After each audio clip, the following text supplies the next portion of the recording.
San Antonio has that reputation of being haunted all over. And one of the most haunted places is the Minger Hotel. Shattered windshields, hoof prints, and name. Welcome to Donkey Lady Bridge, a ghost story that goes back decades.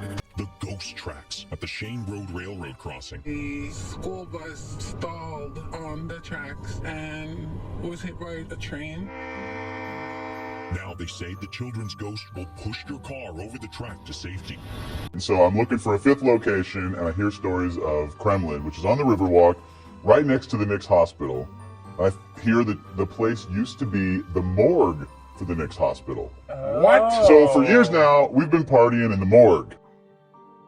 We're back again. This is the second video we're doing for you for this Spooktober. And last time I was able to tell a story that I had. This time Gina is gonna tell us some scary, spooky stuff that's happened with her. Yeah, well, we've had a lot of scary stuff happen, but I think the first major thing that happened was when in 2006, when my daughter was 4, my son was 2. My husband was a truck driver at that time, and so we were often at home alone in the evenings. And this particular evening, I believe it was a Friday, we were watching movies, cartoons really, because they were little. And I had gotten up from the couch, left the kids on the couch watching the movie, and went to the kitchen to make some popcorn for them. And when I came back, my son happened to be locked in my bedroom, which was right off the living room. And he was 2. So I went to the kitchen. I think the dog is interrupting. Yeah, sorry about that. I went to the kitchen to look for like a skewer or something to unlock Pop the handle. Yeah, because it was just a little tiny hole. And he was too little to try to figure out how to unlock the door. And he was starting to freak out. And so I went to the kitchen to try to find a skewer. And I couldn't find anything. I found something else that I thought might work. I think it was like a toothpick or something, and it didn't work, and I was afraid it was going to break. So I went back to the kitchen, and I knew we had some metal skewers. So I went back, found it, came back. When I came back, the kids were walking back. Both kids were walking back to the couch holding hands, and the door was open. And I was like, wait, what? How did he do that? Okay, cool. And I asked him, Jacob, how'd you open the door? And he said, the man. And I was like, the man? Like, what man? And he said, the man with the hat. And I said, what? And I immediately thought there was someone in the house with us. So I went to my bedroom, looked around, went in the bathroom, grabbed my bat, went through the whole house with the bat, like upstairs, everywhere, looking for, and all the doors were secure. Couldn't have gotten in and left, and locked the door from the inside. So I was like, I went back to the couch and I said, Jacob, where'd the man go? What man was it? And they were getting irritated with me because they were trying to watch the movie already. And I asked my daughter, did you see a man? And she said, no. And I said, Jacob, what kind of hat? Was it a cowboy hat? Was it a baseball hat? And he got mad at me. And, he got off the couch, kind of stomped over to the bedroom and said, that hat. And what he was pointing at was a hat that was on my dresser that I got from my grandmother who had passed away shortly before that. And it was my father's hat from Vietnam. This hat. This is the hat that he was pointing at. He said, the man in this hat unlocked the door. And I immediately called my mom. I called Mom. I remember this. Right? And she was freaking out. She's like, get the kids and come over. It's not safe. And I said, no, actually, I feel really safe. I don't feel scared. I just, I just had to tell somebody because it was so weird. And, so it stuck with us a long time. And I think after that, we had a lot of experiences. I think it maybe kind of opened a door or something, because after that, we had other things happen in that house, which previously we had never had. Yeah. And then it just continues throughout the other places that we've stayed. Yeah, see, that's what I've heard, like opening a door, like you said, that once somebody acknowledges like, you know, a lot of people are just like, they play it off to the house is settling and the creaking noises are, you know, it's just the house or it's the wind or whatever. When they accept it that, no, that's not normal, but they don't freak out, normally things kind of progress to be more intense or bigger or, you know what I mean? Yeah, like, well, you know, it definitely or more did. frequent. Yeah, it definitely did. That more frequent and more intense, you know, and more scary. Yeah. Just a lot of different things. Like we were sleeping up in Jacob's room one night, and where your room used to be, and I woke up in the middle of the night, and Grace was sitting up there looking over me because I was on the end of the bed, and she said, "Mommy, who's that little boy playing with Jacob's toys in that same house?" And I didn't even want to look. I didn't even turn around. I just said, Gracie, lay down and go to sleep. I didn't want to look. I was like, I do not want to see a ghost child. No. No, thank you. Chucky. I know. Golly, that's creepy, right? creepy. I know it doesn't seem like it would be, but it is creepy. I think I'd rather see a grown ghost than a baby ghost. Yeah. I mean, oh man, Pet Cemetery. Ooh, no. Golly. What's his name? Gage. Oh, Gage. Arctic. Yeah, that's creepy. I actually caught something on camera at that house, at the other Live Oak house. Really? This helmet was on the bookshelf in the front living room where the dining room was also. And Samuel, our nephew, and his friend were late. I had a pool, so we were in the back, by the pool. It's flickering.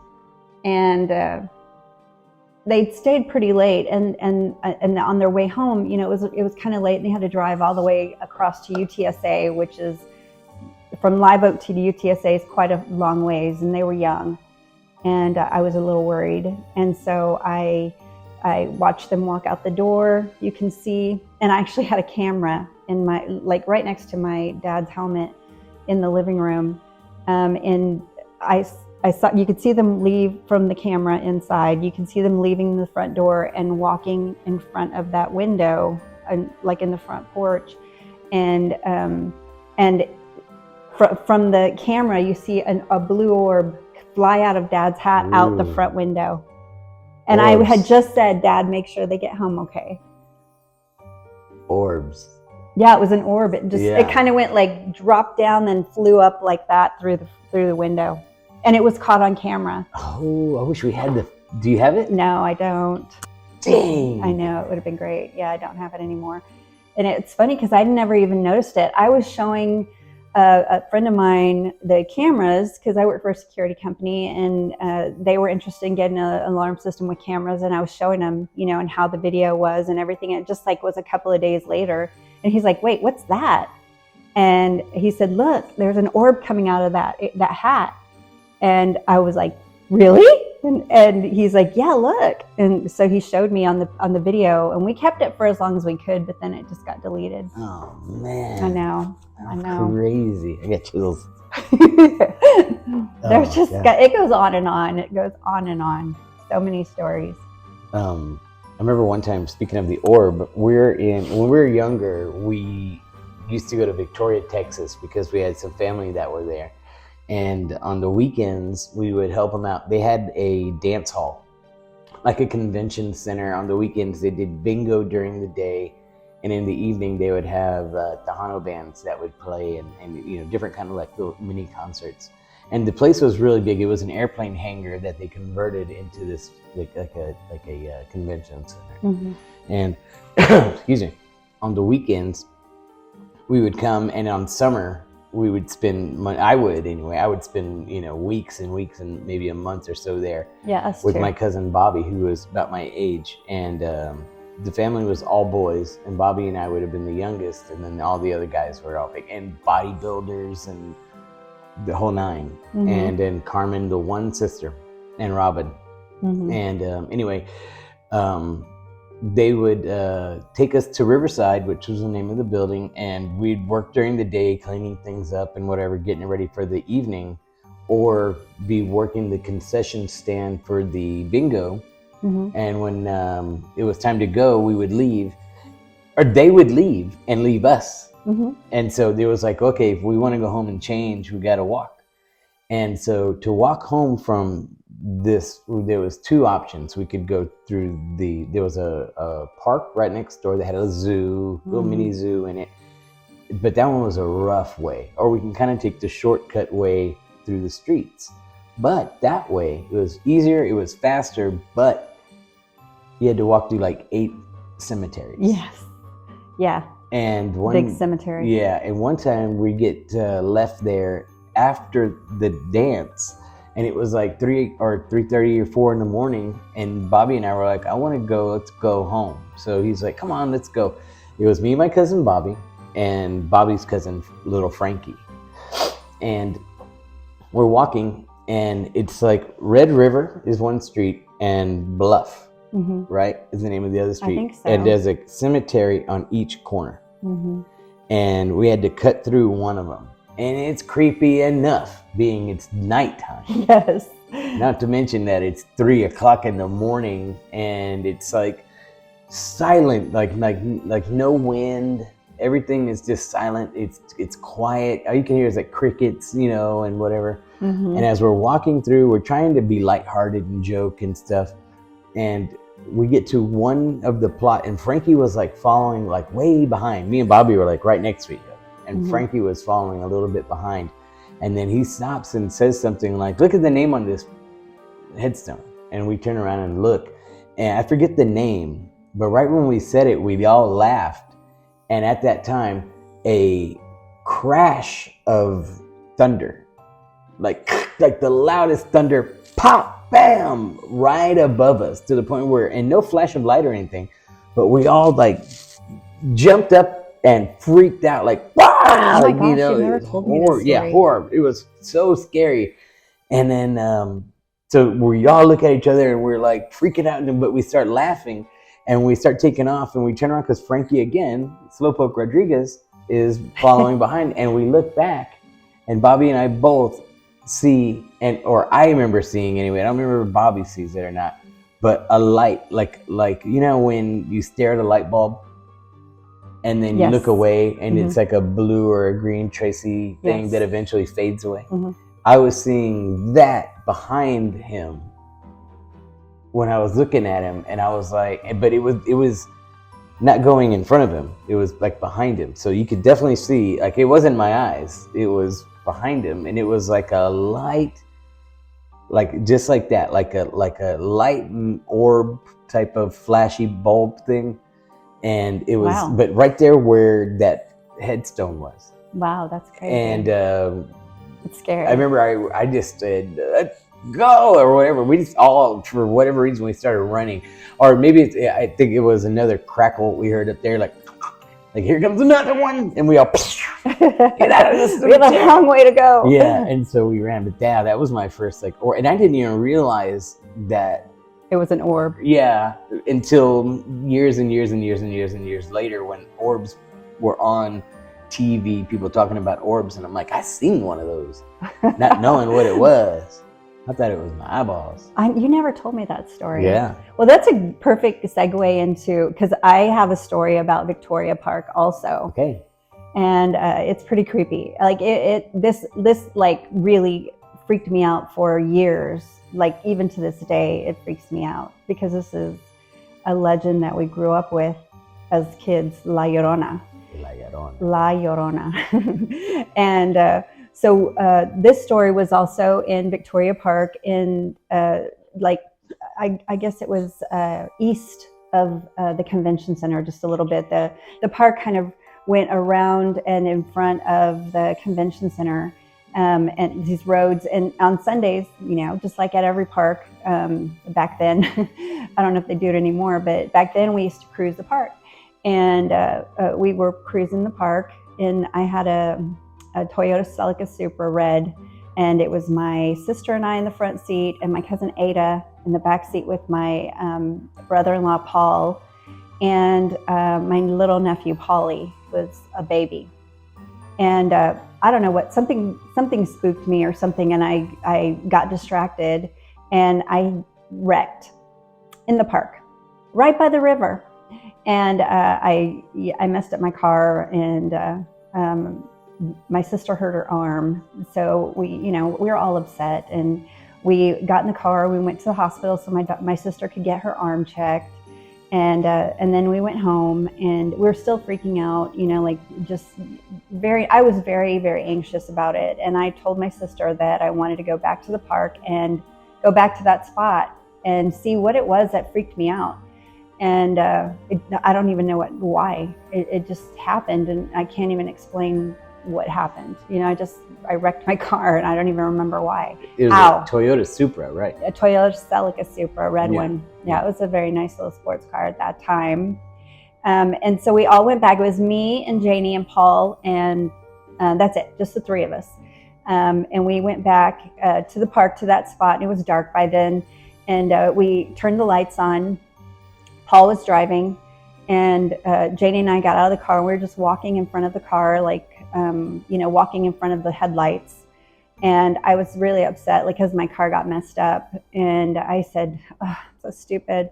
I wish La Llorona would just come and get me. And at that moment, my sister, if she was here, she would totally attest to this. At that moment, when I said, I wish La Llorona would just come and get me, we heard the most horrific scream from the river. Ooh. Like someone was dying. A woman was dying. It was a woman's hollering, screaming like death. And we just looked, it's giving me goosebumps right now because it just comes back. Like I said, this has affected me for a long, long time. We looked at each other and screamed and started running back. And my brother-in-law was like, what the heck? What's going on? He's in the car, and Janie's like, just drive, just get out of here. And we went back, and we were both shaking. And we went to Gloria's house at that time. And she's like, what is wrong? And we told her what happened. And she said, we need to do a cleansing. So she did a cleansing. We got the egg room. Yep, we went to the egg room, and we got cleansed with an egg. And it didn't ever go away. That kind of, when you're young like that, you believe that, it calms you. It calms you having that egg and prayers, told over you. Is it the rosary that they do over you? Yes. Okay. It basically what it is, you lay flat on your back and just relax and close your eyes, and they get the egg and they start at the top of your head, and they just all over your face, your cheeks, your nose.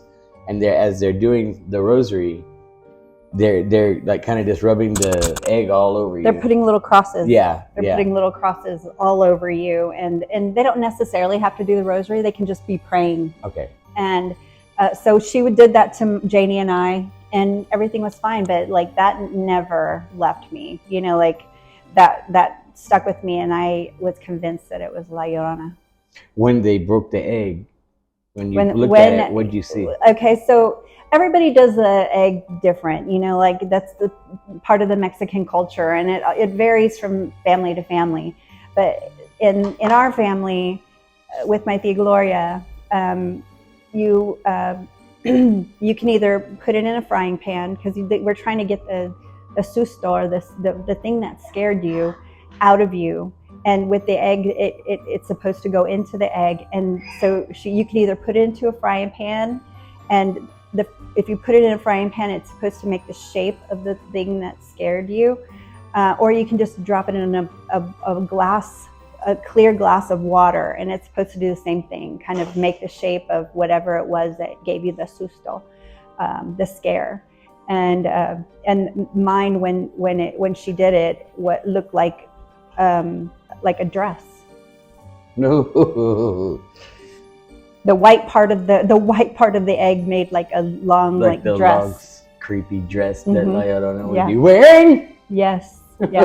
We didn't actually see it. We You just heard it. But it was like right on cue when I said that, and it was the loudest or most horrific scream that I could ever. I can just imagine. And what's so funny is that we watched that movie La Llorona like a dummy, and one of the scenes in there, they actually do that, and I was like, oh. They do what? They do that scream. Oh. Yeah. Crazy. I know you have a story about a woman hollering too. Well, in San Antonio, there's a, is it through San Antonio, through South Texas? I'm not sure how long the river it's a or pretty long creek. the body of water runs, but it's called Hollering Creek. And there's stories attached to it, very similar to how she said that you hear a woman screaming horribly scary, like craziness. And that one's attached to like the La Llorona.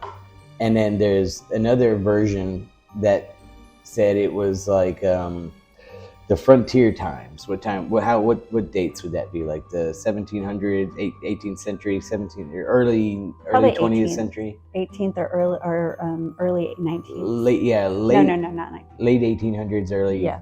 Okay, somewhere in there, I guess. Somewhere, I have no idea. The dates escape me if I even read them. But there was a family, a man and his wife, and their 2 kids, and they got some land out here, kind of in the Seguin area, and where I happen to be working currently. And right along this body of water, this creek, this little small river, and they build their homestead, and they have a little livestock. They got a little farming going on. Their life's beautiful, right? They're away from everybody. There's nothing around to bug them, mess with them, and that's what they were looking for. And so one day, out of the blue, some Native Americans showed up on horses, and apparently they came to say, "This is our land. What are you doing here?" And the husband right away wanted to. He sees the Native Americans, and probably like at the times, immediately was like, we got to defend ourselves from them. And so he might have pulled out a gun. He might have done something aggressive to them. Who knows how it went down? Either side could have been the aggressor, but the Native Americans won because the story goes that the Native Americans immediately tortured and killed the husband, but like tortured him, not just like one single blow and he was done. Like they tortured him. Wow. And then at the same time, there's a group of the Native Americans, they grabbed the kids, and the wife is trying to get away with the kids, and they snatch, she's like running towards the water to get away from them, like get across the water, get out of here. But they trample her down with the horses and the kids as well. They do the same. I'm not going to even go into details about that with the children. And she's watching the whole time as her family is basically just obliterated, is the word. And then, of course, she's next, but she was last. And as they're doing this to her children, she's screaming bloody murder. And apparently everybody else got left on the land to die and, rot. Her body was left in the water. And so at night, or I don't know if it's necessarily at night, can be during the day as well, but you hear that woman hollering, and it's actually called Woman Hollering Creek. That's so scary. Gosh, I got goosebumps again. It's so scary. Yeah. That's sad too. It's so imagine horrible. the times that, there's no policemen around patrolling. There's nothing like that. No. All you gotta do, he was probably right in trying to defend them. Yeah, they're strangers. But, anybody, coming up out of nowhere. Yeah. And at those times, like you said, it wasn't like, they lived out there on their own, and so any kind of stranger coming up you're gonna be skeptical and defensive about it. Yeah. So Yeah. Oh, that's horrible. Yeah. That's horrible. Wow, I want to go there. I know. I want to go too. There's There's our a little place. meters. There's a place. It's called the Suicide Oak. Oh, Have you heard of it? I haven't. No. It's called the Suicide Oak, and it was like the turn of the century, and apparently here in San Antonio. And I had the address. I was about to look it up. I just don't know how to do it on this thing. They tore the tree down though, but because there were so many executions, I guess because it was by people going there to, if you got caught doing things you weren't supposed to do, the townspeople took you and strung you up, And so there's apparently lots of that. And then apparently a lot of people went there, you know, when they were in their low moments and decided they had nothing left to live for. And they ended it that way. And apparently it was very, very active paranormally, you know, like lots of crazy stuff going on. So eventually the city tore it down. Do you know approximately where it is? I had the address. I think I texted it to you in Instagram or something. Oh, okay. Let me see if I have But I want to go there. And even though the tree's not there, you know, if there was that much activity going on, that the land itself has absorbed it. Well, we gotta go check it out. I mean, if people, you know, gave up their lives there, there's probably, you know, and that was a common thing there. Yeah. Suicide Oak. Shit. Yeah. Patterson Avenue. That's familiar to you? Torcito Drive, Alamo Heights. Yeah, you know where that's at? Uh-huh. We're going. Yeah, it's in Alamo Heights. The week starts tomorrow. Yesterday we did the first video. Today's Sunday. Tomorrow's Monday. Maybe during the week I want to try to put up this video by Wednesday or Thursday. So maybe we can do it before then or around then. I don't know. Or maybe on Saturday. We'll just do it Saturday and Sunday. Yeah. Who knows? We'll do it as often as we can. Yeah. Our schedules are pretty tight, but... And we got to apologize for the last video. This time you see that we have our microphones on. Last time they weren't connecting. So we had the audio from her phone and I couldn't edit her audio or her video and the video that you're watching from my phone. I just couldn't get it to work. So we did the audio from her phone and the video from my phone. And we had a lot of background noise. Mr. Yappy down here was yarping away. We had the music on. Yeah, I was singing Peg for 3 days. Mr. Puppy Pup, I think it needs to go outside. All right, well, we're going to call it there. Thank you guys so much for tuning in. It's just going to get better as time goes on. We're still learning and we're figuring it out. If you have any stories that you would like to share with us, please do in the comments or send us a link in the comments and we'll be happy to look at it and maybe we'll share your story if you don't want to. So until then, check your candy. Happy Spooktober. Bye-bye. Bye. I don't know. Say bye, Arctic. I don't know how to Google on my iPad, Arctic. Say hi. Look at them. Show them your eyeballs, Arctic. Come here. There you are. Show the people your face. Look this way. Here, let me come over there and... There you go. Will Gracie be upset if we show him on TV? No. Okay. Arctic! Arctic! Look at this beautiful boy. He has a blue eye and a brown eye. I think one's green. Or brown. Look, it's real light. Arctic! Arctic! Don't eat that. I gotta use it next time. All right, say goodbye, Artie. Say bye. Arf! He doesn't bark. Not yet. You just give this boy some time. You haven't showed him how to howl yet. That's next week. Bye.